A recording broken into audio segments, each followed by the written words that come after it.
โอเคสบายดีตอนใกล้เที่ยงทุกคนตอนนี้เวลา13 โมงโมเมนต์11:30 นาทีตอนนี้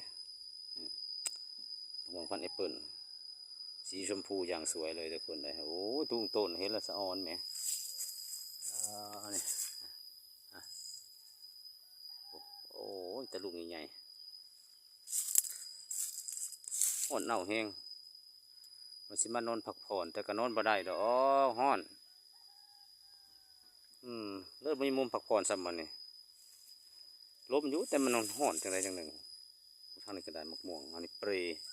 สายเปรย์สายใจนี่ดิเอชเบิ่งมองนอนพักผ่อนนะเสียงเด็กน้อยเสียงน้อยบ้านข้างๆคนนะ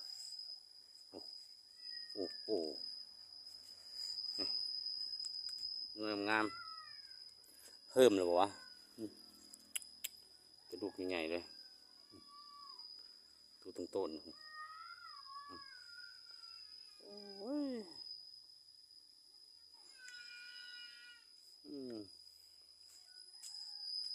ลูกหลานมาปาร์ตี้บ่เห็นแต่ลังเบียร์ไม่ถือแป้งมันนะฮ้อนเอ้าแห้ง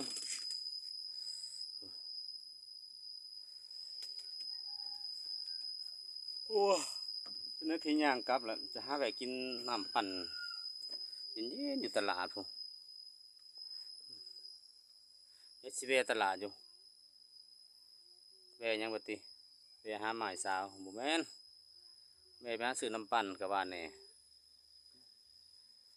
ฮ้อนเอ้าขักมันคนที่ตกบ่มือแรงเนี่ย